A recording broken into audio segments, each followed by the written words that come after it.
we've got to raise the bar, and we've got to continue to raise the bar.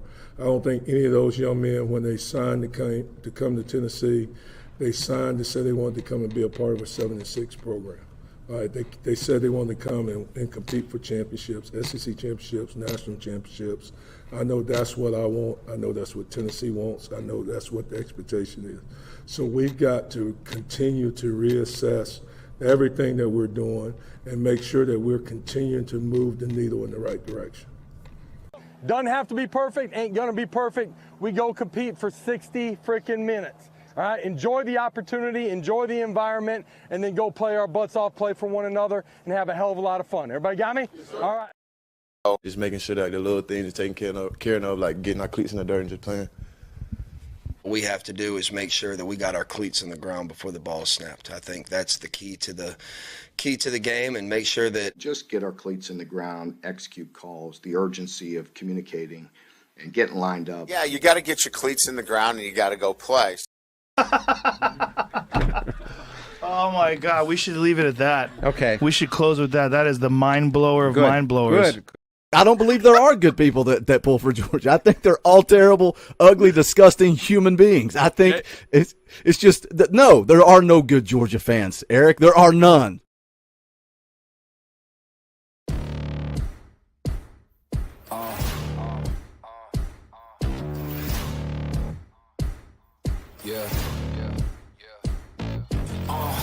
Pardon me and my tone. You can't step to my throne. They ain't working like me. I did this on my own. You asking where we been, huh? I don't know where to begin, huh? All this dirt on my skin. I just came here to win. I'm more than a man, I'm a monster. Somebody call a pastor, doctor. I got a 6 sense for imposters. So now I'm coming for the whole roster. It's not a game, why you playing with me? You could double back, lose track, try and hang with me. It must be in my veins, something you can't tame, cause I break the chains. Can't control me. I got the power, I got the keys, cause I break the chains. They try to hold me, I'ma push back. Just wait and you'll see.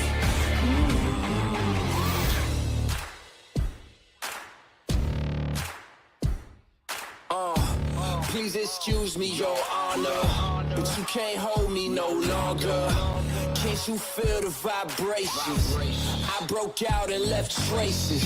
Go ahead, try catch me if you can, man. You'll be looking all night, I'm a Sandman. New York, London to Japan. I'ma show the whole world who I am. Boom, boom, major look, huh? Yeah, this one is for the books. All these chances I took still, I move straight on these rooks now. Welcome to the Talkin VAWLS Network. My name is Boogie Bentley. And I'm Coach Jay. I'm fired up for this one, Coach Jay, doing something Absolutely. a little different, something a little fun. I know we are both having a blast doing the film breakdown series. A lot of the audience likes it. We said, why not go live? Let's do this thing live. Little change of schedule may throw us off a little bit because Tennessee has a big basketball game to play tonight. Wanted to give you guys a little something to do. You know, crack open a beer. Hopefully your steak is cooked perfectly medium rare, medium, somewhere around in there. And you guys are ready to sit down, eat some supper, have a good time. Hang out with me and Coach Jay. It's Nico versus Arch Manning. We're going to get into it. We're going to do the film breakdown live. Before we get into that, let's run down the chat, see who's hanging out. We got Dylan Plowman becomes a member of the channel. Thank you, Dylan. Appreciate that support, awesome, buddy. The memberships are how we keep the lights on around here, so we appreciate every single one of you. It's $1. It's $1. That's it. That's all I ask. $1 a month. If you want to give a little bit more, you can give a little bit more. Look, let's plug some memberships. Here's the reality of the situation. When we get into the season, we do fan call-in shows every single week, and you, the listener, gets a chance to come on here. And now, look who my wingman is over here. Coach Jay found the channel, came on. He was a part of the fan call-in shows. Everybody loved him. And now me and Coach Jay are doing video series together. We're doing live streams together. We're going to try to do a Friday morning stream when we get back to football season. We'll see. We got some scheduling to work out. But let's run down the chat. Let's see who's hanging out. Noah James here, bright and early. says, go big orange. What is up, Noah James? Joe Brown in the house. Justin Sanday is here as well. A couple of members dropping some Talkin VAWLS emojis. Christopher Welch is in the house. What's up, Christopher? Matt Doomit. I call him Dummit. His name's Doomit. It's not an insult. I just can't read. What's up, Matt? Trent Hamilton is here. What is up? Trent says, beat Bama. Nico is better, GBO. Yeah, we're going to break it down. David Speak says UT versus UT. That's a fun part of it, too. All the scheduling changes in the SEC. We're probably going to see Nico and Arch head-to-head. Dave is here. What's up, Dave? Kelly Goodwin is in the house. What is up, Kelly? Guys, come on in. Smash the thumbs up. You know the deal by now. Quick, free, easy helps the channel. If you want to drop your entry fee, you can do that. Put it in the chat. Drop those $5 super chats. You want access. I think they call it the boom boom room. I don't really know why. Let's dive right into it, Coach Jay. Let's start talking Nico versus Arch. I was doing some just Googling, and you Google Nico versus Arch, all kinds of stuff pops up. Videos, articles, and it's like the common theme is Arch maybe more technical. A lot of people say accuracy. Once we get into the film, I may disagree with that. Nico's got some accuracy. But then you look at Nico, and the popular comment is athleticism. Nico more upside, Arch more consistent. Before we go into the breakdown, what are your thoughts kind of coming into this thing, Nico versus Arch? Yeah, I think Arch is a little bit ahead of Nico pre-snap right now. But Nico's got a much more live arm than he does. I think they're both extremely accurate. Nico's got that prettier pass for sure, but Arch kind of, a lot like, hey, Peyton and Eli didn't have the prettiest looking ball either, but it always seemed to be right where it needed to be. Whereas to Nico's out there throwing darts, certainly. And he's also further along with his footwork than Arch is. I've seen a couple people complain about Nico's footwork early in his career, but I can tell you, watching the highlights that I have from 2022 and then his practice footage from when he got to the Orange Bowl early, man, his footwork is sharp and it's on point. He's deceptively fast and he's deceptively strong. He's wiry, not skinny. So I think he's going to be a live one and a very special kid. And I'm really excited to see what he can do in Knoxville. John Hill for 10. Thank you for super chat. John says, boom, boom, room money. Thank you, John. Hey, these arcades aren't cheap. I got to have somebody pay for them. So I thank you, John. We got to build up the boom, boom room. So let's go big orange. Nico greater than Arch. Thank you, John. Appreciate that. Trey Elder for 5 says, best $5 I spent today. There you go. Thank you, Trey. Appreciate that super chat. Thank you for the entry fee. There's an entry fee around here. Let's take a look at rankings. Does anybody look at ESPN anymore? I mean, for real. Like, do they just have too many irons in the fire? What is it? ESPN is a disaster. But let's look across the board. We'll start with ESPN because it is a joke. They've got Arch at number 5, and then they've got Nico at number 23. Number 23. Nico, 4-star at ESPN. It's absolutely ridiculous. You get into the guys that spend a little bit more time evaluating and breaking things down. Rivals has Nico at number 2, Arch at number 1. On 3 has Nico at number 1, Arch at number 3. 247 Sports has Arch at number 1 and Nico at number 2. So these two guys at the top of the list. I think one thing for me, when you look at the frame, and there's more to playing quarterback than frame, Arch has that frame, 6'4", 215. He's got a little bit more weight. That's one thing people say about Nico. Got to add weight. But he's also 6'6". So he's got that bigger frame, weighs in at 200 pounds. Curious to see what he weighs now. We kind of talked about that in one of the previous breakdowns. How much weight do these guys add between their senior year and then coming in as a freshman, getting into that college weight room? But when I look at it, man, and I've got orange tinted glasses, I think, what do you think when you hear somebody like myself, something I've said multiple times on this channel, talking about system? I think Nico is a better fit for the system. And I dropped a video earlier today kind of talking about expectations for 2023. And one of my big concerns is the offensive line. And can they protect Joe Milton? Because Joe Milton's not as elusive as, Hendon Hooker was. And Arch, in the film, he does make some plays with his feet. He escapes pressure. He's not going to run like Hendon Hooker, but he's going to escape some pressure, make some plays. But I think Nico just fits this offense more. He's better with his legs, even though he wants to throw the football first and foremost. That's what he wants to do. But when you look at Tennessee's system, throw Texas out the window, you got to think Nico's a better fit, right, for what Josh Heupel wants to do. Yeah, absolutely, a much better fit. I hate to bring up the name, but if Pruitt or someone like that were here, yeah, maybe Arch would fit something Right. like that better, an old school Saban system. But as far as what Hype's trying to do, what Coach Halsey is trying to do, that's got Nico written all over it. Every step of the way. I mean, Nico can move down the field. You saw in the Polynesian Bowl how quick he can make up ground in the open field. He's just deceptively fast and smooth. He runs that zone read really well. He runs the RPO really well. And hey, he's coming from a system. It's a proven system.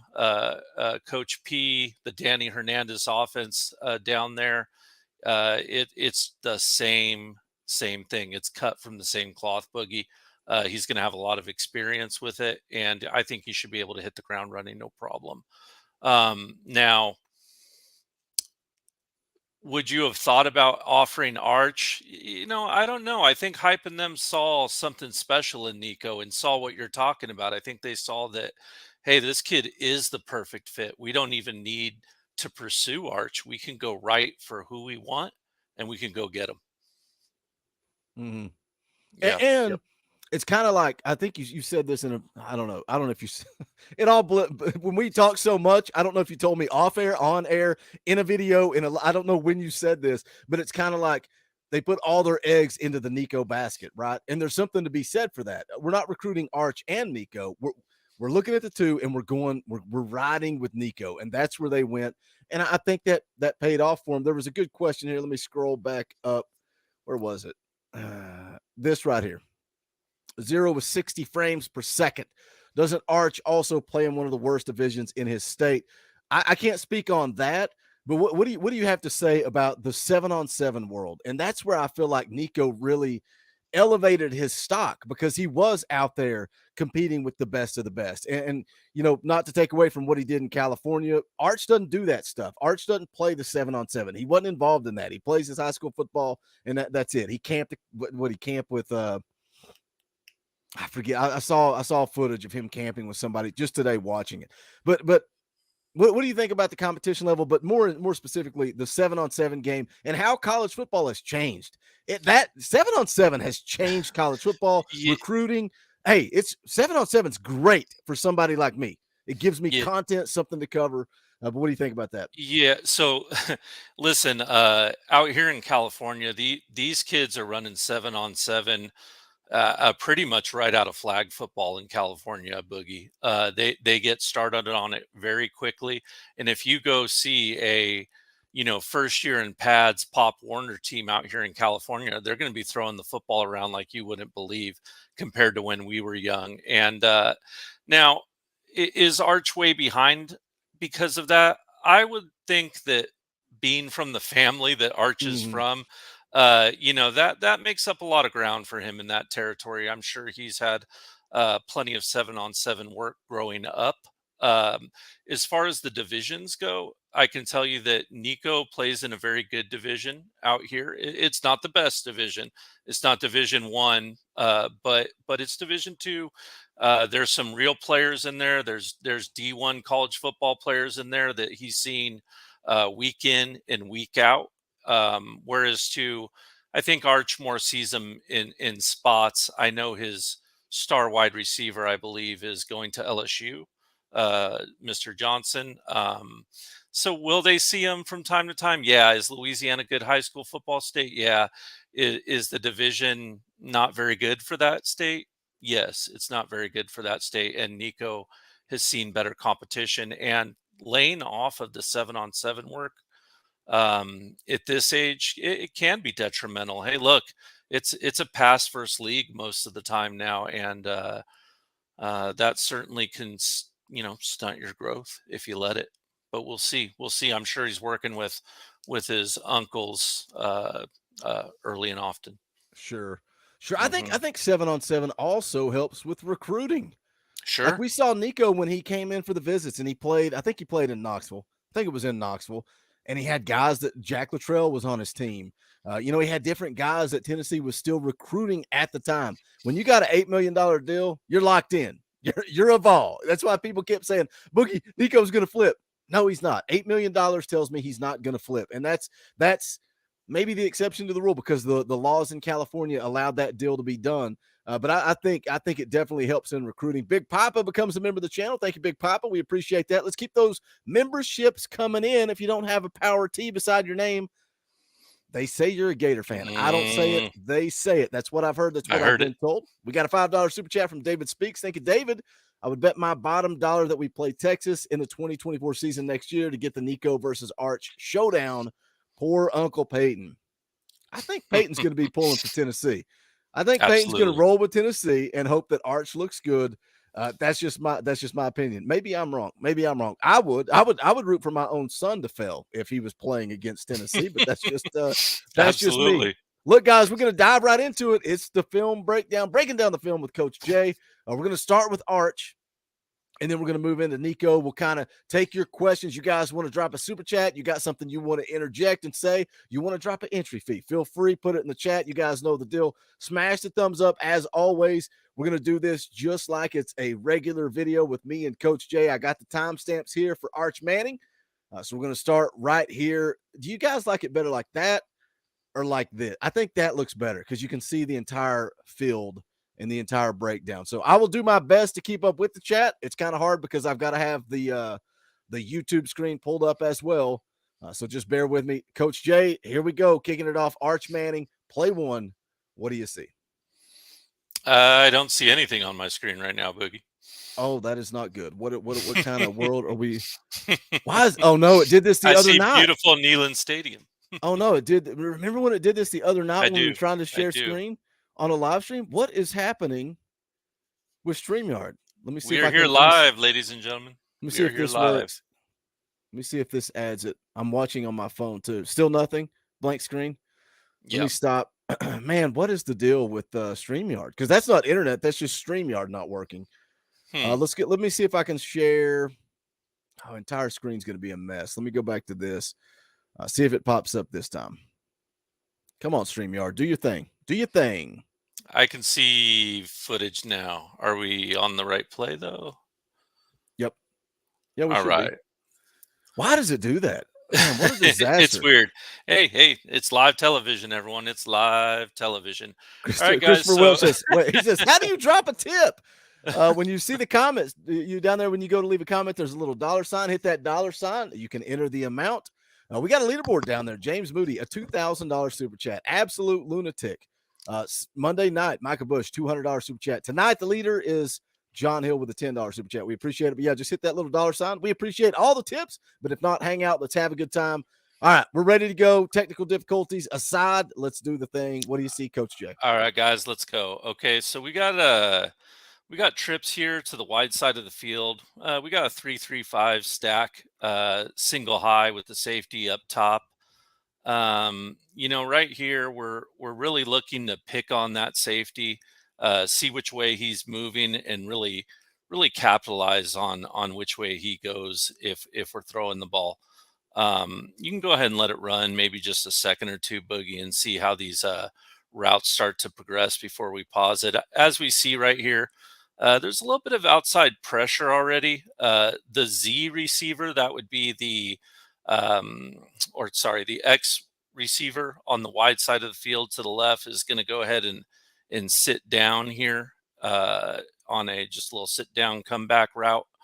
Whereas to the Y is going to kind of be more of a safety bait and run a deep climbing route or a post route. Let's let that develop a little more. Slice route. There you go. Now we got that deep corner fade happening right now to the slot wide receiver, and Eli wants to throw it, Arch wants to throw the ball to that deep corner fade, but he doesn't quite got his shoulders whipped around yet. So he's really not in position to at this moment.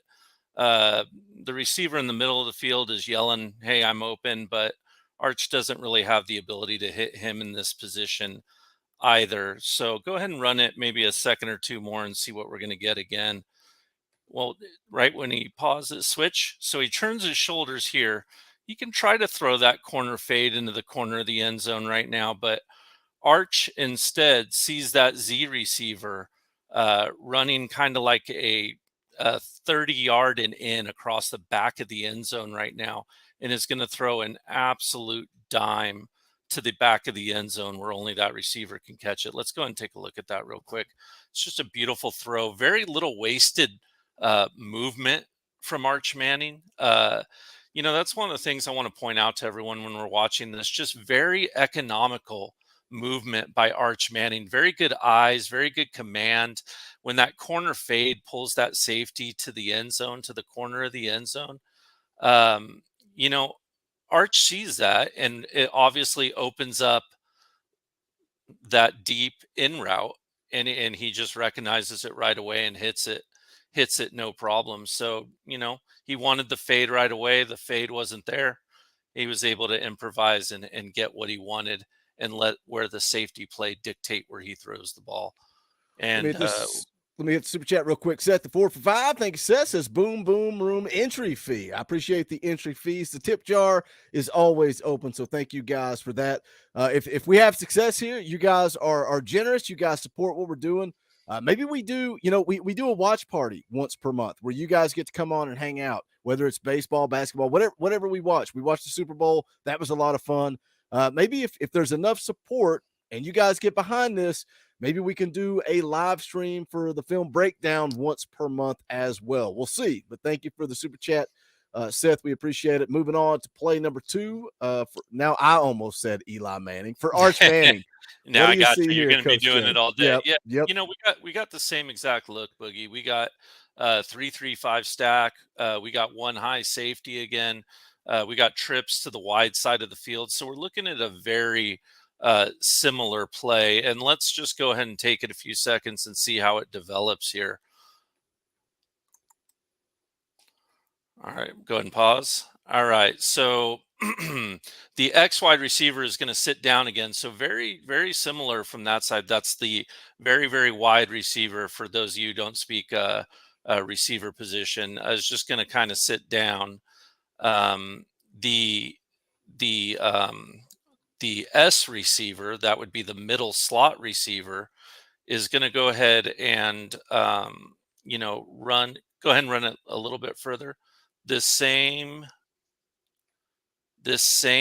corner fade route to the back of the end zone. This time the safety freezes on the deep crossing route by the wide receiver. Arch has got his shoulder square this time, though, and that's the difference, right? He's in position to throw. Cox back a little further than we want him to, but still just very, very little wasted movement by Arch Manning. He's going to go ahead and get this ball out in time, and he's going to put it right where it needs to be. Go ahead and show that pass, Boogie. Once again, just a beautiful ball. It's not a laser beam, but what are we going to call it? We'll call it an airsoft sniper shot, maybe is what we'll call it. Not quite a laser beam, but an airsoft sniper shot to the corner of the end zone, and hits him beautifully on that fade corner route there. Just thrown perfect, and good recognition of what that single high safety is doing. Whenever we get that single high safety and we have deep routes in, we want to read where he goes. It's almost like the option when you're optioning an end. Whichever way he goes, is the ball's going to go the opposite. So for me, we've watched 2 plays for Arch Manning. Both plays, offensive line kind of broke down a little bit. Arch isn't able to sit back, look all sexy, pretty, everything picture perfect. I can set my feet and throw. And how much do you, when you're watching film of quarterbacks, do you look at that? Because it's easy, and that's, we always kind of laugh because we're right around the corner, about a month away from spring camp, and we'll be talking about routes on air and how great Nico looks in routes on air. How much more do you value seeing that live fire where he can't just sit back there all sexy in the pocket? and throw and having to turn his shoulders and make difficult throws downfield when he can't set his feet. How much do you value that when you watch film on the quarterback? I value it a ton. And, I'll tell you, Arch Manning doesn't have a very good offensive line, guys. Spoiler alert right here. They like to move his pocket quite frequently, and he's always under duress, almost always. I know it really hurt them. If you go back and watch their exit from the playoffs, it really hurt him in that game. He had absolutely zero time. You think they were getting to him here. He was on his backside all game long in that one. Right here, we're looking at deuces. That's double wide receivers to both sides.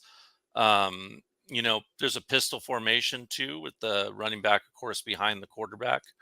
And, we got 2 high safeties this time instead of 1 high. So a little bit different of a look there. Go ahead and give it a couple seconds, Boogie. We're going to start to get a double slot corner route here. Yeah, you can go ahead and pause it right there. So the Z wide receiver, the wide receiver on the right-hand side, the short-hand side of the field, is just running a little dig in, whereas the slot wide receiver on that side of the field, the Y wide receiver, is running a little bit of a corner route to the corner of the end zone.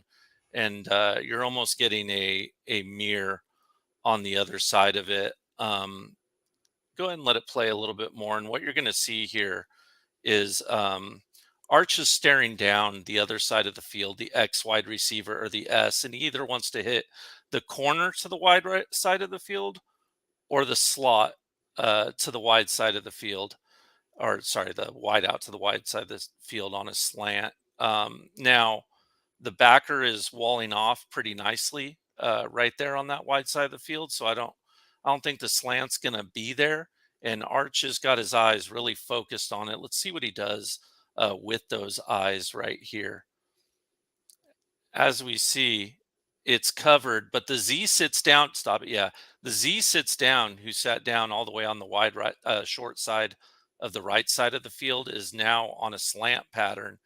And since Arch was able to move everybody with his eyes, all of a sudden he's got a wide open window to that slant. Let's see if he can go ahead and hit him on the run here. Once again, just kind of sidearm out of the way. Yeah. Sidearm shorts it. You can go ahead and play it from the next angle as well. Okay, I believe they'll show it from the next angle if you want. I went back too far here. Yeah, you're all right. I went back way too far. All right, yeah, here we go. you're all right. Yeah, We'll run it all back right, to so back. Once again, yeah, double corners. That sit down route gets covered, and receivers, especially in Heupel's offense. I mean, I know he's not going to Tennessee. Get taught to run those secondary routes after your route is unsuccessful or a play breaks down, and we'll certainly see that in the Nico film in a little bit here. But nicely done by Arch right there. Absolutely. We got twins to the short side. Or are we on the next one yet? We're good. Okay, we are good. All right. 657. This is 657. You got it. We got twins to the short side of the field. We got a wing formation, single back wing formation to the short side of the field as well. You can go ahead and let it run for a second about to the fake handoff play action point, Boogie. We're going to see the wing come in action, in motion, in live play. So he's not going to motion before the play. And what they're trying to do is freeze the linebackers with the play action and with the wing coming across the offensive line to the wide side of the field. We can go ahead and let that develop. And the wing comes across, fake linebackers totally sucked in, no bounce step, right? We were talking about it the other day when we were reviewing Arian Carter, just beautiful by Arian, bounce steps and jump steps, read steps during a pass play and not getting sucked in. And as we see here, this linebacker is almost in the wash right here. And that's going to be no good. It's going to leave over the top available. You can run it a couple more seconds, but once again, we see that those linebackers are fooled. Arch is able to sit back down, evade a little bit of pressure, And that Z wide receiver on the short side of the field, the wide out on the short side of the field, is going to come across here. And let's see what we get on the toss.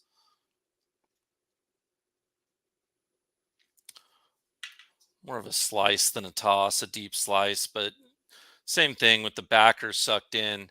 He's able to throw under, and the safety up top was out of position as well. And Arch kind of saw it with the pressure, so it developed later. But with his ball placement, it doesn't have to be the prettiest ball out there. If that slice runs a little deeper than they want it to, they want to hit it right there, but he gets pressured, throws it deep, and lets his athlete go ahead and make a play. I mean, I know we talked about Johnson going to LSU. He knows he has him, throws it up high. Hey, let your Cedric Tillman pull it down, right? Let your big 6'5" DeAndre Thornton pull down those balls when you throw to him. And, still way past those linebackers if they were going to be in man, but able to find the soft spot of the zone. And Arch certainly finds him there. But moving on along. Let me hit this real quick. We got a super chat. Let me roll back up to it here. John London for 5. Thank you, John. Appreciate that, buddy. Nico's big advantage is that he doesn't have the pressure that Arch has. Milton is going to relieve a lot of that for him. Not only that, that's a good point. Like coming in, and that's why it's so, man, we need Joe Milton to have a year, right? We need Joe Milton to be successful this upcoming season because that does take the pressure off of Nico. And it's, if we see Nico and it's not mop-up duty, it's because Joe Milton is not getting it done. We don't want that. We want Nico to be able to sit for a year, continue to learn, continue to develop. But also, on the flip side of that, when you talk about pressure, your last name's Manning. There is a ton of pressure on you for that reason alone. Absolutely. Just a mountain of pressure. And hey, look, it's a huge advantage, and it's been well documented the huge advantage that having Joe Milton there will be in getting Nico under Heupel's system for a year in the weight room, right? All those goodies that you get along with that. But make no mistake, this is the SEC, this is Southeastern Conference. It's the biggest, baddest conference there is. And the $8 million man will have some pressure on his shoulders as well when he takes the field. I guarantee you that. I can't think of a Tennessee quarterback ever who hasn't had a lot of weight on his shoulders. And one of the things I like most about Nico is he's just cool. He's calm. He's collected. He doesn't get rattled. It might be the single best trait that any quarterback can have, is just their cool, calm, and collectedness. Hendon was great at it. Hendon was very calm, cool, collected, almost to a fault sometimes, where he could hold the ball a little too long. So we'll see if Heupel can refine that a little bit with Nico. Guys, we got 117 people watching live right now. Appreciate you guys hanging out. I wasn't sure what to expect for the film breakdown. You guys showing up, showing out, showing love. We appreciate it. We can do more of these. If you guys want them, let us know. We will be glad to do it. Also, if this is your first time listening to Coach Jay kind of break down film, and this all started organically. Somebody left a comment on a video and said, Boogie, if Coach Jay's on the stream tonight, get him to break down David Hobbs' film. I put Coach Jay on the spot. We did it. And then we decided to do a series, and it's kind of been tweaks and twists and turns, and we've changed it into what it is. But if you want to see more of this, there is a playlist on the YouTube channel. You can go to playlists, and you will see Breaking Down the Film with Coach Jay. It's got every video that we've done so far in the series. This live stream is going to stay up. I'm not taking this one down. It's going to be in the playlist as well. So if you've missed them, go back, check them out. It's always a lot of fun. It's exactly what we're doing here, but we thought it would be fun to do a live stream, get you guys involved. And like I said, we can do more of that, but the least you can do is smash the thumbs up. If you want to leave your entry fee for the Boom Boom Room. Is this the Boom Boom Room? Like, Boom Boom Room. I feel like if this is the Boom Boom Room, then we should probably do something like, I don't know, like, let's see. Can we do this? Like, I feel like this is the Boom Boom Room. We get it going like this, and we have a party. We have a good time. I feel like that's the Boom Boom Room. But for now, let's just get back to the film. Wayne drops a $5 super chat. Doesn't say anything. Just says, here's $5 because I appreciate what you guys are doing. That's how you get more of this content, more of these live streams. Appreciate that, Wayne. Thank you for the super chat. We got a couple of more plays from Arch Manning that we're going to take a look at. Let's jump back into it. We got 2 plays. No, three plays left. 3 plays. So let's jump into this one. 751, I believe, was Yep, where 751 we're at. right here. Yep, you got it, guys. Here we see the effect that pass has had on the high school game too, right? We got a 4-2-5, so they're not going to overcommit to the run. And in a defense, we're in a red zone alert here. We got twins right, single wing formation again. It's pistol set with the running back behind the quarterback. So the whole field is open here. We got our star wide receiver AJ Johnson, the X, on the bottom of your screen here. Let's go ahead and take a look real quick, Boogie, just maybe a second or two here, and see how it starts to develop. Right there we go. And right here we see the linebacker on the short side of the field on his back heels, almost looking like he's sitting down in a chair because he's taken a false step and read that run out of that pistol. AJ Johnson on the short side of the screen has already beat his man on a slant, and Arch already sees it, for that matter. It really doesn't matter that the flooded action to the wide side of the field is going on at this point. You got your big star wide receiver, your Cedric Tillman, if you will, your Brew McCoy right there. He's got a beat on it. There is going to be a window right here with that linebacker making up space, but a good quarterback, a top-rated quarterback, is going to thread the ball through there, and let's see if Arch can accomplish that.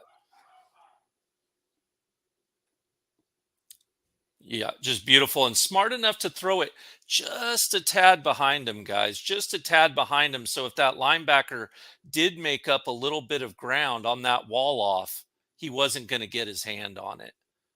Just a lot of wherewithal there.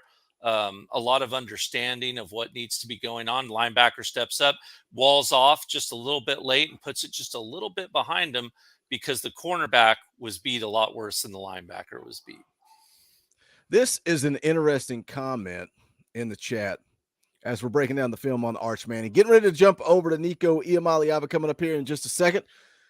But I like this comment. And you guys know, I tell you all the time, you want to see a monkey dance, there's a way to make a monkey dance. You guys know how to make that monkey dance. But Zero with 60 FPS says, I want a breakdown of Carnell Tate versus Nathan Laycock. I like that idea. I really like that idea. Nice one, Zero. That's an awesome one. I think that may be, you guys keep showing the love as you have so far tonight. I think that might be what we do for the next live stream for the breaking down the film with Coach Jay. I'm gonna actually go up here to the top of my little notepad and make a note: Laycock versus Tate live. That's a good one, man. Absolutely. Thank you for that suggestion. That is, and look, we've said it during the series multiple times. You guys are in charge. You guys run the show. You guys are the reason why we're no longer talking about in-state kids. So keep giving us your feedback, keep giving us your suggestions, and we'll roll with it, man. We'll make it work. We got a couple more plays here for Arch Manning. Coach Jay, take it away. All right. Yeah. So we got twins to the short side of the field. That single X is to the wide side of the field here. We got a 3-3-5. And, on this play, kind of like it first came up, I believe, in the Mason Curtis video, and we've been talking about it a little bit here, how you really either want to option your safeties or your linebackers when you're throwing the ball on a play action or some kind of RPO or even false linemen moving downfields in a pull. And we got two safeties up top right here. So one way we can get these linebackers fooled is in high school and in college also, they read that guard step like we were talking about.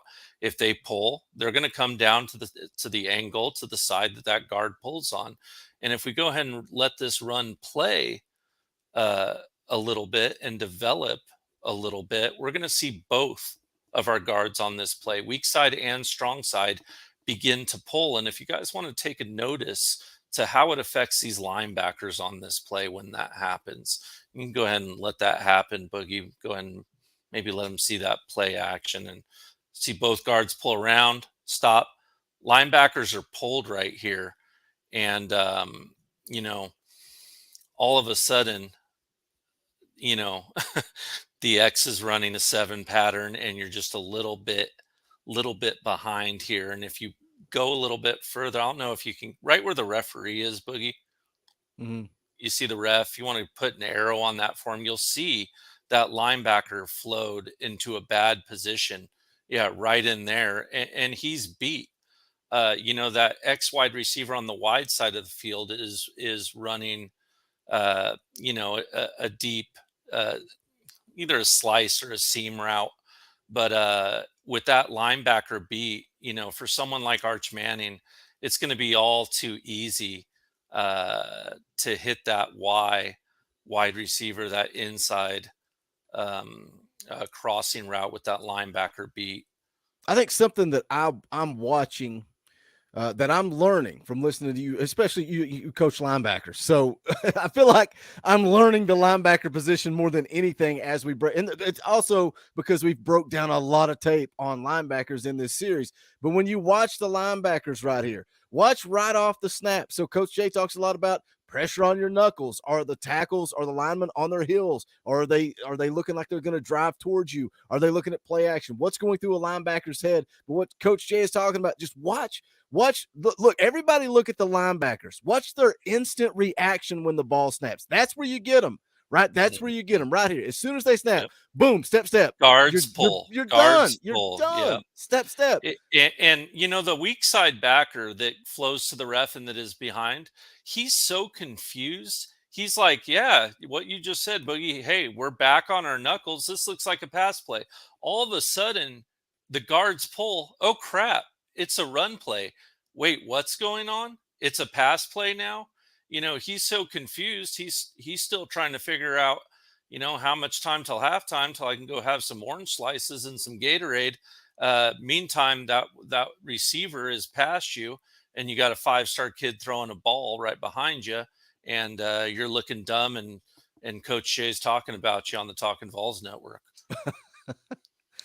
Wayne chiming in. I think Wayne may like this series more than anybody. He's always in the comments section, and then I pop in and I see a Wayne comment, and then I see Coach Jay Wayne, Coach Jay Wayne, Coach Jay Wayne. I think Wayne's really digging it. All right, let's. How far do you want me to run it here after this? You can go and run it to the catch, Boogie. Okay, we'll get through this so we can get to the good stuff, and just splits 2 defenders on that pass. You should just notice very nicely done by Arch Manning there. All right, let me get it ahead to the last play here, but let me hit a couple of super chats real quick, and then we're going to jump over to Nico. I told you guys we said an hour. I knew we would go long, but we're going to jump right into Nico here in just a second. Timmy Williams for 10. Thank you for the super chat. We appreciate it. Tennessee has the best quarterback, hands down. We are shaping up to win a national championship. Go Vols. Appreciate the super chat, Timmy. I hope you're right. I really, truly think Tennessee just needs to do enough in 23 to keep that momentum in the class of 24. And I think 2024 under Nico is the year. But again, I posted a video this morning talking about expectations and the ESPN SP Plus first initial poll for 2023. What are your expectations? If you missed that, go back, check it out. Good video. And I would love to hear your comments on what you guys expect out of Tennessee. Adrian Wells for 5, nothing to say. Just a tip in the tip jar. We always appreciate that. Somebody in the chat said, I'll make a monkey dance. They're wanting film breakdowns for Al Wilson, Eric Berry. You guys are in charge, boys and girls. You guys, you know how to make that monkey dance. It's called super chats, memberships, all that good stuff. We appreciate the support. Thank you, Adrian, for the super chat. Also, thank you, Timmy, for your super chat. Let's take a look at one more play for Arch, and then we'll jump into Nico here in just a second. All right. Yeah. Hey, we got deuces again. It's hard to tell if they're in a 4-2-5 or a 3-3-5 here because their spacing is so bad. Look at how close the middle linebackers are together. Just absolute horrible spacing here, sucked into the middle of the field. You got one safety offset to the top of your screen. You can go ahead and run it for a second, but both of the last plays I'll show in this video and the Nico video are pretty straightforward, and they're to showcase arm strength. I mean, this is arms against arms, right? So let's go ahead and see how this one develops here, Boogie. And you can just let it run all the way, and then we'll run it again maybe. That slot pops out on a deep seam. Couldn't see it because my head was there, but The ball was just absolutely perfectly placed by Eli, and Arch. he did it again. I did it again. Arch did it by Arch. Yeah, it's going to happen more throughout the years. Just wait till he gets to Texas, right? At least you're not messing his name up like I mess your name up, but that's a story There you go. for another day. Oh, yeah. That's story for another day.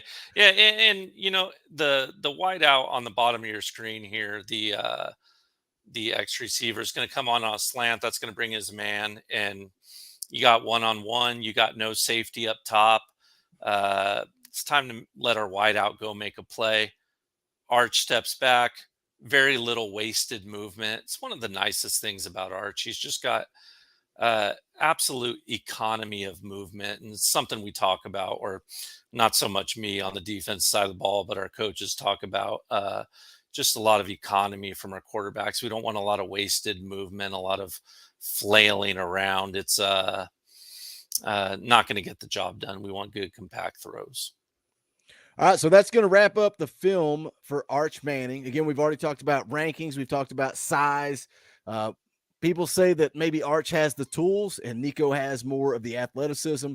But overall, when you watch the film for Arch, let's say that Nico wasn't a thing. Arch Manning commits to Tennessee. And let me backload this question. A lot of people out there like to say, if his last name was Smith, if we were looking at Arch Smith tonight instead of Arch Manning, some people say he would be a 3-star. I'm going to assume you disagree with that. How excited would you be about Arch Manning if he was coming to Knoxville? I would be very excited about it. He's just very smart. He runs a complex offense already. Yeah, the division he plays in might not be the absolute mustard, but you know, there's a lot on film for him there. And hey, that's a 21-minute film. Whoever's got time to go back and watch it, go watch that and all his highlights. He's doing very sophisticated things at a young age, and he's only going to refine those more and more. I'd be excited about him. I would not put him at a 3-star. I'd give him a 5-star brain and maybe a low 4-star, just raw athletic ability and talent if I was ranking him. But to sit here and say, oh no, he's just a 3-star, it's only because his last name Manning. I'm just not in that boat. All right, guys, we still got 132 people watching live. I know Tennessee is getting ready to take on Alabama in about 10 minutes. We're going to finish out this live stream. So if some of you guys bail to watch that, or you can do like Wayne. Wayne leaves the Talkin VAWLS network up live on his phone. He pulls up his TV, watches basketball. It's the beautiful thing. It's 2023. You can do whatever you want to do. But we're going to wrap this thing up and finish it in full. We're not going to take a shortcut just to get out of here for basketball, because it's basketball. Nobody really cares about basketball. But I want to take a quick plug real quick. As always, smash the thumbs up, and you guys know what to do. Go check out the merchandise. Go to bonfire.com/store/Talkin VAWLS. We appreciate you guys repping the brand. Also, if you got it, man, tag me up on Twitter at Boogie Bentley. I would love to see it. I'll retweet it. I'll share it to the world. Tell them where they can pick up their Talkin VAWLS merch. We got the Beat Bama. You know, I'm really leaning towards bringing back Buck Fama, but I would be a liar if I did it. I would be a liar, so I don't know. Go check it out, bonfire.com/store/Talkin VAWLS. We appreciate all of you guys that pick up the merch, and as always, the members of the channel. You guys keep the light bill paid around here. The membership's as little as $1 a month. You can give a little bit more. Access to custom Talkin VAWLS emojis, fan call-in shows. Maybe you'll end up like Coach Jay. Maybe you pay to join the channel, and I put you to work. That's what happens around here. But regardless, whatever you want to do, we appreciate it. If you want to join the channel, buy the merch. If not, smash the thumbs up. That's quick, free, and easy, and that does help the channel as well. So we appreciate the support. Glad you guys are digging this. This is the most viewed live stream we've had in a while. So clearly, you guys were down for the film breakdown. But let's jump into Nico Iamaleava, the $8 million kid. You talk about Spire Sports Group doing the Lord's work around here. I mean, it was just big. So much momentum. And then not only once he committed, and then it was all the visits and getting other kids on campus and him recruiting. He's still recruiting. Nico, highest rated prospect Tennessee has ever signed. I mean, just absolutely huge prospect for Tennessee. Let's just jump straight into the film. You guys don't need to know the height, the weight. I already said it at the beginning of the stream, and you guys already know who Nico is. Coach Jay, I know we want Joe Milton to succeed, but I shouldn't even say this. I should not speak this into existence. Knock on wood. Knock on wood. God forbid Joe Milton goes down. How much confidence do you have in a young freshman, Nico Iamaleava, to come in and lead this football team? All the confidence in the world, Boogie. It's a real easy answer for me. Uh, Look, Nico's got a lot of talent, as everyone knows. He's cool, calm, and collective. He's extremely smart. I've heard Coach Pearson say he's the smartest player he's ever coached. And those of you who aren't familiar, once again, Coach P, Coach Bryce over at Cathedral. So he knows what a smart quarterback is. Let's put it that way. And Nico's just very intelligent. He comes from a well-developed system, as I mentioned earlier, and I trust that lineage very much. Talk a little bit. You don't have to go too in depth with your coaching experience. Everybody knows you're a linebacker coach, you're a defensive coach, but they know you're out in California. You've been around Nico. You've been around some of the top players in the game. You want to talk as much as you want about that, the times that you have been around Nico. Yeah. So, I got to visit, I think we were talking about it once off the air. I had a bye week and, we got to go visit the Tennessee game. And, I don't know what it was, but it slipped my mind that Coach Pearson had moved on from Cathedral to, well, I knew he moved on from Cathedral, but it slipped my mind that he had moved on to Warren, where Nico was, even though I knew it. It just had slipped my mind that day. And, when I got there, I was kind of repping the Rocky Top hat. Miss J was repping some gear, and immediately Coach Halsey took notice and tapped Heupel and, pointed. And it wasn't long before Nico's whole family came up and introduced themselves. Their mom was an absolute sweetheart. They asked us to come on the field after the game. And I kind of got to have I felt really cool moment, because when Coach Pearson came off the field, he immediately knew who I was and came up to me in front of Heupel. So that was kind of an awesome feeling there to feel kind of important in front of Coach Heupel. It was during their bye week as well. So we got to chap it up a little bit about our bye weeks and talk about how important rest is and some other things that I necessarily won't share on the chat, but just an awesome experience and being around these kids. I can tell you from being around Bryce, just his intelligence was through the roof. And the fact that Coach P would even mention him in the same breath as Bryce is amazing to me. And Cathedral is a great program, obviously, and a perennial program in Southern California. And when Coach P left us over at Cathedral, Bryce did end up transferring out to Mater Dei, another big perennial powerhouse, which sort of served us well. I think you did a review on a running back, Jordan Davison, I believe it is, that we might. Or is it the other? There's two running backs there that are really Why good. am I losing? You put me on the spot now. Sorry, but Jordan Marshall. There you go, Jordan Marshall. Sorry, over there, and make no mistake, we're getting Mater Dei kids interested in us, which is no small feat. Hey, those Mater Dei kids, those kids go to USC. It is a pipeline to USC or Oregon, or maybe sometimes UCLA, but it's an absolute pipeline. Mater Dei is. And,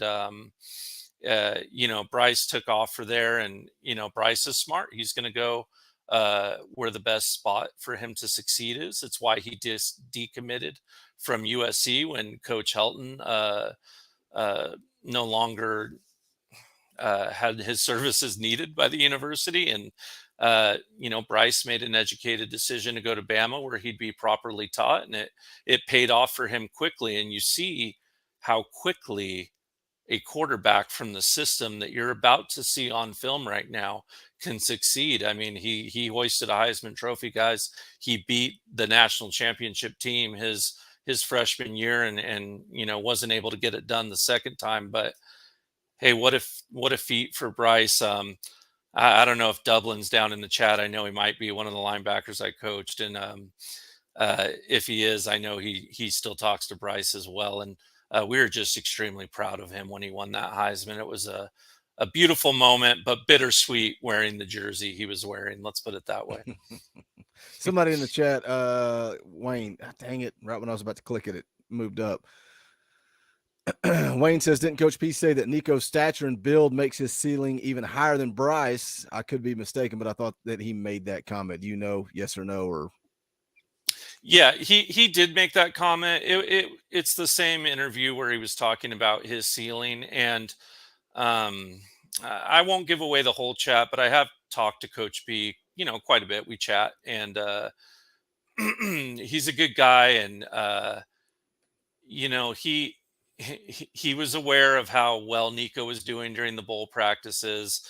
I was pretty aware that we might lose one of our quarterbacks at that time because of how he was playing, and some other things were said, but I'm just going to keep those under my hat as 100%, a business respect to Coach P over there at Warren.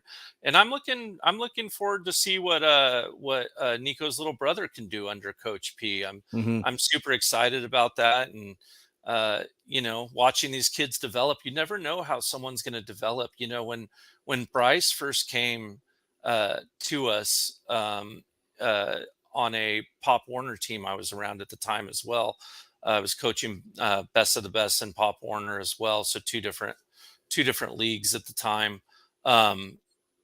He came. We had an extremely talented quarterback, and he decided to move on to go play for a different team, the OG Ducks, which I would later work with as well. But hey, even Bryce at that age came to a team with a quarterback who was highly successful, and that quarterback ended up, no slight to him, I think he just won a Division III championship himself. So, you just never know how people are going to develop, and you just got to keep working at it and keep getting better. But hey, listen, these are proven systems out here and very proven programs, and just to circle back, I would have all the confidence in the world in Nico stepping in. And I think I saw in an interview the other day, what happens if Nico's a bust, Vol fans, someone was saying. And yeah, hey, anyone can be a bust, right? But if I were a betting man, and I am, I do not see it out of Nico.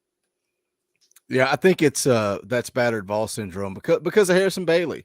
And, Harrison Bailey got that 5th star at the final hour, and there was so much pressure, man. So much pressure on him, and it just didn't deliver. John London for 5. Thank you for Super Chat. Watching Nico's film, he seems to almost have Milton's arm. The thing on film I see that is promising is that he seems to read the 3rd and 4th route. Well, thank you for the segue, John. Appreciate that Super Chat. We're going to dive right into Nico's film right out of the gate. First play, 0-0-0. What do you see here, Coach Jay? All right, yeah, we're just going to showcase some of that athleticism with these first 2 plays, guys.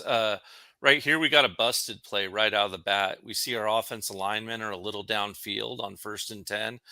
They're trying to run a little bit of a slip screen right here, and of course, when you run a little bit of a screen, you're going to have some pressure. And on the short side of the field, 6 and 46 are going to get that pressure. Nico's kind of staring down the wide side of the field right now. Wide receivers, the Y and the Z wide receivers on that side. And, you always have that route, that secondary route, if that screen gets busted up, a panic route, a slant, a dig, something like that. Right now, outside of our field of view, you have the X wide receiver on the short side of the field that you can't see right now. And he's just running a little bit of an out route. And you go ahead and take it, Boogie, to maybe the point where Nico's under real duress and the lineman's almost got a hand on him. So you see it just gets blown up. The backs never leak out right there. Beautiful spin out by Nico. And he spins out to his help, right? You always want to move to the direction you have blocking help in. And Nico succeeds at that here. And I don't know if I think it's blocked for the audience too. Yeah, there you go. If you moved it up a little, you can probably see the X right here sitting down in that route. And he notices that Nico is under duress when he's running a little out route. So he's going to fold back. And once again, like we were talking about in the Arch film, he's going to head downfield to bail his quarterback out on a seam route. And Nico's going to pick that up. And let's see what Nico does on this throw when he picks up the wide receiver running on that seam down the field. Right over 7, the cornerback, and gosh darn it, what a throw, guys. Right on the money. Absolute laser. Spins out, spins to help, moves, throws the wide receiver open right over him. Just an absolute dime. And as good as Arch's ball placement is, man, that ball arrives in a hurry, in traffic, right over the outstretched arm of a taller cornerback. That wide receiver's dad is a huge Alabama fan, guys. So it was really nice the week before Bama, listening to him tell me how we had no hope of winning that game. Sorry, a little side note there. But yeah, just an absolute strike from Nico, and his ball placement, his velocity. Someone mentioning Joe Milton in the chat, just 100% accurate. He's just got a huge, huge cannon of an arm. How often do we see this with Nico, though? Not just in this film, but like in his 7-on-7 film. You talk about ball placement. How many times does he just drop the ball where only his receiver can catch it? 7-on-7 is where it really stands out. But you see it in this film too. I've watched this highlight a million times, this highlight video that we're watching now. But you said ball placement, and that's the key. It's always, I mean, fingertips. It's right where his receiver can get to it. Nobody else can touch the football. It's over and over and over with Nico. So that's why when I go back to the top of the video, the top of the live stream, when people say that Arch has the tools, he's got the arm, he's got the accuracy, I don't buy that, man. I think Nico's got just as much of the arm strength, he's got just as much of the accuracy, and he's got a little bit more athleticism to him. Yeah, absolutely. I mean, everything you said is spot on, Boogie. You just see it one after another. And hey, look, these are both, older films. These guys have developed since then. We need to bear that in mind, that they didn't release their senior films yet. So we are working off old tape here, and they just both have developed quite a bit and gotten even better and better, and it's been exciting to see. But on this play right here, we got another busted play right here. We got deuces. The deuces are stacked on the short side of the field, which I know us Tennessee fans are familiar with Heupel's offense. We got 2 safeties up top in a 3-3-5, just like Arch. They want to try to beat these kids, these elite passers, with coverage here. And Nico is going to stare down his wide receiver. That would be the slot wide receiver on his short side of the field. His left tackle is going to get beat on this play, and that's where the pressure is going to come from. So Nico's not able to throw his first route, the one route that he wants to throw right here. But just like Heupel's offense, and just like the previous play, when we get a broken route from the Z wide receiver, that's the wide out on the short side of the field, he's going to have a secondary route in his route tree that he can run. And let's see how that starts to develop as well. Go ahead and pause it when I let you know, but froze up a little on. But so you see that tackle is just getting pushed back. I'm frozen on my side. Are you frozen, Big? No, it should be good on my side. Okay. All right. Well, if the play continued on, the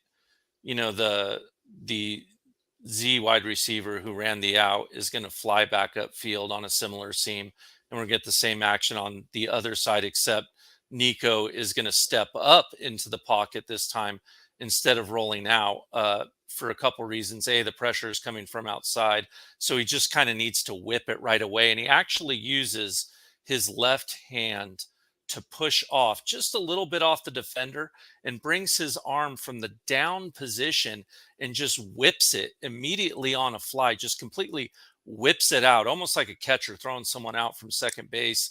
Instantly throws a strike down the sideline.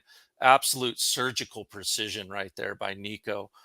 Just an absolutely beautiful toss by him and a heads up play, and calm, collected, able to make smart decisions and hit his secondary routes. Do you ever worry with Nico? Because something that he does do a lot, like you're talking about him pushing off the defender with the left hand and then whipping that right. he seems to palm that ball a lot, and it's moving around in that one arm, kind of waving around. He's got those big hands, but does it ever concern you when you get to the next level, or is Boogie just nitpicking? No, it concerns me. Hey, you got big athletic defensive ends in the Southeastern Conference, right? Georgia, Bama, those are some dudes playing those positions, and they got big arms, big hands. It makes me feel a little bit better knowing that Nico is 6'6" and wiry, and is a volleyball player and can palm the ball and is athletic. Makes me feel a little bit better. But I'm sure one of the things that Heupel will be addressing with Nico is ball security, Boogie. I know we've lost a pretty significant chunk of people because Tennessee is playing basketball, but I don't want to sell this live stream short. So we're going to run it to its entirety, and I hope you guys will come back after the fact, rewatch it, jump right in where you left off.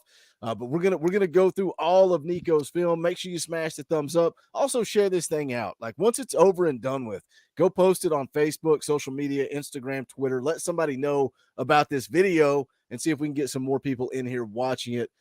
Coach Jerry, you cleared up. Can you see the screen now, or did? Yeah, okay. it totally froze up on me there, so I was kind of just guessing what was going on. But so right Okay. here, 34-second play. You got it. We're in another zone, 3-3-5 stack. We got deuces, but the deuces are in a tight formation this time. They're in an offset stack, so they're just a little bit offset from each other. And I want everyone to take notice of something on this play. Look at the down and distance sticks on this play. By my guesstimation, that looks like 3rd and 40 to me. Oh my gosh. Right? That's 3rd and 40. So, Nico's going to drop back here. The S is going to run a 7 route or like a flag corner route. The Z is going to run a drag, and the Y is going to run a climbing route. But what we want to keep an eye on is that that slot receiver in the stack on the top side of the screen right here, and go ahead and let it run out for a little bit, Boogie. It's going to go and press and press. The corner's going to come up. So he's beating the backer. He's in between the safety. Look how deep Nico is in the pocket right here, right? For as far as they are from the marker, he's gotten a little deeper, nice and calm, standing up tall, nice stature. Nico can see the field perfectly right here. He sees the hole in the zone, and let's watch him let one fly here. Just an absolute Death Star, planet-killing laser beam right there down the field for Nico. Just a beautiful play. Whips it right when he hits the hole in the zone. Just an absolutely incredible throw. And just the velocity of how quick it gets there with minimal effort is amazing. And now he's put his team in 4th and 10 position where you can possibly kick a last-second field goal to beat Bama or go for a first down if you need to. All right, moving on to 39 seconds. 39 seconds. All right, what do we got here? We got deuces again. Yeah, sorry, it blocks my screen sometimes, little things. We got deuces again here. Look how wide our splits are on our offensive line. This is a classic Coach Pearson, Danny Hernandez offense thing as well here. We got a 4-2-5. So once again, they're trying to use coverage here to get us beat. And we can go ahead and let it run here for a second again. Here we go. Good, Boogie. Now, if we see number 1 in the middle of the field, kind of just right to our right of the referee, he's flowing towards the middle of the field right here. We got wide receivers pressing the outside. Nico is staring down his wide receiver a little bit more than we want him to, but that safety near the ref is getting caught cheating a little, and a lot like in the Arch video, a good quarterback is going to see that. An SEC talent quarterback is going to see that and pick on him, and he's going to hit that S receiver, that slot receiver on on the short side of the field. Let's go ahead and see how that develops here real quick. Once again, just a really tight window. I mean, he's got to put it over him, and he hits him right in stride in that tight window, right when he's even with him. Ball's out, and the ball's there a second later. I mean, the velocity Nico gets on his ball is just absolutely incredible. He's got 1-and-1 right there. He's got a kind of a long, deep drag route coming from the other slot. He's got 2 seams on the outside from the Z and X wide receiver. And just a beautiful, beautiful ball from Nico right there. And once again, just a great job of fooling that safety and recognizing when he's fooled. It goes back to what you said earlier with ball placement. And now that we know where the ball's going out here, this slot receiver that I'm hovering around. So when we go through it piece by piece, and again, it's just, you look, covered. But Nico throws him open again. Throws him open. I mean, exactly he right. throws him open. And we see this over and over and over with Nico's film, where there's no way you ever at what point am I looking at this going, oh yeah, he's open, throw it to him. Yeah. No, don't throw that. He's covered. And Nico just puts it in there. In. And how many times do we see in Heupel's offense, guys just running free? Guys are running wide open. Sometimes you're going to need to make this throw. Sometimes you just have to make a throw. Like, you don't have to throw guys open in this offense. No, absolutely not. But hey, listen, there's games where you're going to need them to, Boogie. There's games where we're going to be playing Georgia, and things are going to be tight. And we're absolutely going to need Nico's ability to throw those wide receivers open, to make those tough to make throws. That's over an SEC cornerback or safety right there. You're going to need that thing to be on a dart. You're going to need for it to arrive quickly and on time there. And it goes back to the question that I throw out all the time. How much better can this offense be? And that's not me disrespecting Hendon Hooker. Hendon Hooker doesn't make throws like that. He doesn't. I'm sorry. Don't tag me on Twitter saying that I hate Hendon Hooker. I hope Hendon Hooker's dad's not listening and starts yelling at me about that. That's not what I'm saying. Hendon, what he's done for this football team has been phenomenal. He doesn't make throws like that right there. So how much better can the offense that was number 1 in scoring, number 1 in yards per game, number 1 in passing efficiency, how much better can that offense be? And you said it the other day when we were doing a film breakdown, a lot better. It can be a lot better, guys. Hey, look, we've had talent, but as we start to stack these classes and as we start to get even more talent in there, you're going to see lots more from this offense. We're going to see more quads. We're going to see more empty sets. We're going to see a lot more RPOs. We're going to see a lot more of those route trees. It's just going to be phenomenal to see, and I'm really excited to see what Hype's got in store for us. All right, let's jump into the next play here. Where We got we a at? couple of more plays. 47 seconds. 47 seconds. Okay. Either way, it looks like it's gone off a little, but we got deuces again, single back, tight formation, offset stack. The Y receiver, the slot receiver on the bottom of your screen is going to be running kind of a corner fade, very similar to the second play we saw from Arch. We got one high safety again. The X is going to run a drag underneath just to kind of keep those linebackers sucked in. The S, the slot wide receiver, is going to kind of run a bended seam, and the Z is going to kind of run a little 5 and out once again, just to keep things short. And let's go ahead and see how this produces a little bit here, Boogie. All right, here we go out. All right, see that on the bottom of your screen, that little out route at the 35-yard line has frozen our cornerback. Can't talk today. I just had a root canal the other day, so bear with me, guys. I'm hurt. I'm not injured. Yeah, reference. I know, right? Great reference. Yeah. So it's kind of like been words getting stuck in my mouth, but the I mean, if corner. you're hurt, you can still play. If you're injured, That's you can't. right. And I'm just hurt. I'm not Okay, injured. okay, That's what I told okay. Miss J. I'm good. I am good. I can go to class and play on Saturday. That cornerback's going to sit down, let it develop just a little bit longer, though. Nico's standing nice and tall. You can see everything. Bend it again. Once again, even though that corner sat down on that out route, he's got a safety up top. He's got a man underneath.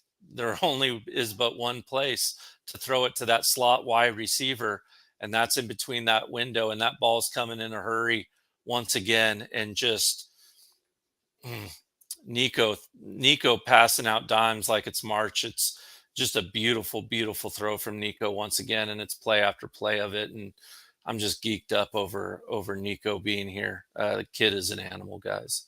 And I tell you guys, you watch this and listen to me and Coach Jay go nuts about his accuracy. Go watch his 7-on-7 film. I'm telling you, you go watch his 7-on-7. It's just dime after dime after dime after dime. It's over and over and over, and that's what excites me about him. And that's what kind of irks me a little bit when I watch or when I read the article saying that Arch has more accuracy. I don't see that. I don't see, and I've watched the tape for both of them, and I think Arch is a great quarterback. I think Nico's accuracy just as good as Arch Manning's. Got a couple of plays here left. 118, Coach. Yeah, and just real quick on that, I view it as Nico's more accurate and Arch has better placement. And I won't get into all the reasons those are different right now because it takes a little while. But he's just accurate and quick with it, where Arch just kind of puts it in that one place no one else can get it. Let's put it that way. Right here we got second and goal, so we don't have to gain 40 yards anymore. Or sorry, second and looks like 7. Pick up a first down at the 1 yard line. We got deuces again. We've got kind of more in tight stack to the short side of the field. And look how our splits are on the bottom of the screen, guys. That slot wide receiver, that S receiver, that squirrel wide receiver on the short side of the screen is really close to the line. And look how wide out that X wide receiver is here. And we're bunching that short side of the field too. And the reason we're in stack is because we want to overload that side. We want to get them in tight on the short side of the field and spread them out on the wide side of the field. You can go ahead and let it run here for a second. Now on this play, Nico does a great job of staring down the slant to that wide side of the field when the ball is snapped during his drawback. He's got a couple of drags running underneath and a kind of another corner fade to the short side of the field as well. But that crossing route in the middle wouldn't be successful right here that you're about to see if Nico didn't stare down that X wide receiver at the bottom of the screen. So go ahead and let it play out and maybe let them see it one more time, Boogie, so they can see that stare down. Stares down, changes his vision, and just moves the backers. So right when he snaps it, stares down the X at the bottom of the screen, changes his vision, and just moves them with his eyes, man. That's why you hear people talk about eye discipline on defense and that it's got to be good. Just a beautiful job by Nico right there. One last time. Again, then we got moving the eyes. Yeah. One last play here. All right. We got deuces. We're into a little bit again, but more deuces, more of a spread from Nico. Both slots are going to go on crossing routes here. The defense isn't a 4-2-5, so once again, they're really guarding against the pass. Hey, they've watched the film. They know who this kid is, and they're going to be spread out. And hey, when Tennessee gets Nico and he gets playing, teams are going to do this to us, guys. They're going to spread out. But if you know anything about Heupel's offense, that's exactly what we want. We want to spread them out and run our running backs underneath for all those yards and really let our running game be the bread and butter and let it do the heavy lifting for us, if you will. So we got those crossing routes underneath. The safety sucked in a little. Go ahead and let it play just for a little bit here. Both outside backs are going to kind of run a little bit of a seam. Nico standing tall in the pocket once again. Nice pocket develops, steps up, And when he throws it, mine's frozen along on my side, but this one, less of a laser beam and more of that ball placement. Still gets there in a hurry, but just a beautifully placed pass. I mean, it has air under, but it still gets there quickly. And that kind of thing's hard to do. I'm sure Joe Milton can tell you how hard it is to get just a little bit of air under it like that, but also get a very fast downward trajectory of the ball. It seems to just fall out of the sky like a bomb there really quickly, boom. And I don't think you could have put that ball into that wide receiver's hands any better if you did it with a CGI football, guys. Like, it just looks like it was put in there by a computer. Absolutely beautiful thrown ball. And hey, listen, I won't bury the lead here. And I'm sure the chat knows this as well. Tennessee got the better quarterback here, guys. And I am not in the camp that a lot of people are in with Arch. I don't think he's going to be a bad quarterback. I think he could be a great quarterback. I think he can be an amazing pro quarterback if he can be developed. But I think Nico is a generational quarterback. And man, I'm excited about him, guys. You look at him, you look at your Laycocks, you look at these players that we have coming in and pairing them with Nico. It's going to be a sight to behold, guys, and I can't wait to watch it with you guys. I can't wait to log on to the Talkin VAWLS network on the after games and light up cigars with y'all and do some more breakdowns. But we got a gem, and I'm looking forward to them. I'm excited about it, man. The future is bright on Rocky Top. The future is bright right here on the Talkin VAWLS network. You guys are in charge, and you guys kind of fired me up for the Nathan Laycock, Carnell Tate film breakdown live. I think that's going to be the next one. I'm not even asking Coach Jay. I'm just saying it. We're going to make it happen. We got David Hobbs going to be uploaded on Sunday morning. Good one. So tune in for that. We got tons of content coming your way next Wednesday night, 7 p.m. Eastern time. James Clausen over at Spire Sports Group is going to be coming on to sit down one-on-one with Boogie Bentley. We're going to ask the hard-hitting questions, so make sure you tune in for that. We're right around the corner from fall camp. I'm trying to iron out who's going to come on, who's going to do what, but spring practice starts on March the 20th.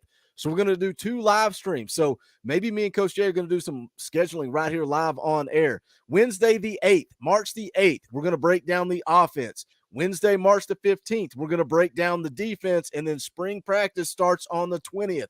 So we're going to have all the coverage for you for that. So maybe me and Coach Jay get back together on March the 1st, potentially.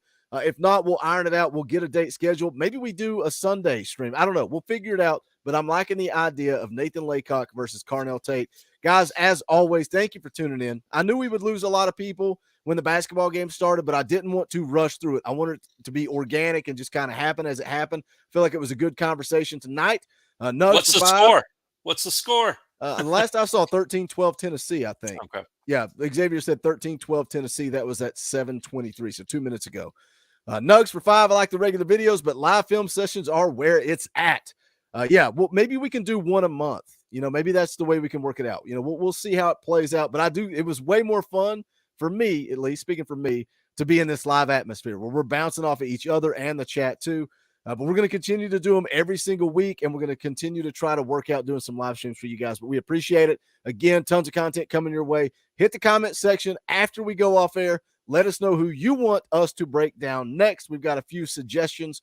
We'll take those and we'll kick them around and we'll come up with some ideas. But Coach Jay, anything you want to say before we wrap up and get out the door? No, thanks for bearing with me during my root canal and pain medication. Hopefully I wasn't too blumbering and bluttering through it, but it was a lot of fun. And I agree with the chat. These live ones are a lot of fun and gives us a chance to interact a little more and talk with y'all. It's already a little different to break down film on YouTube. I think I've told Boogie it before. I'm used to a clicker and a laser pointer in my hand with a rewind and a fast forward. So it's a little bit of a tag team wrestling, if you will, but it's certainly a lot of fun doing it. I think we're starting to find it. I think we're starting to get that chemistry down. I'm trying to figure out where you want me to go with the pauses and stops. But I feel like we got something good going on. Xavier says, remind everybody about the orange and white game. Yeah, we're going to be doing a meet and greet, hanging out, tailgating together for the orange and white game. I got to get a location, and then I will feed that to you guys. But that's going to do it for this live stream. Thank you guys for tuning in. Again, Sunday, Dave and Hobbs will be dropping more videos coming your way. James Clausen next Wednesday. Make sure you're subscribed. Share this thing out. I can't say that enough. Just hit that share button down below. Put it on Twitter, Facebook. Let somebody know about this film breakdown series. I want to get this thing growing. We're going to keep it rocking and rolling. But that's going to do it. Thank you guys. For Coach Jay, my name is Boogie Bentley. This is the Talkin VAWLS Network. Go Big Orange. Songs how like being poets at an arcade, soaking moonlit falls, unbroken past this outdated or that we call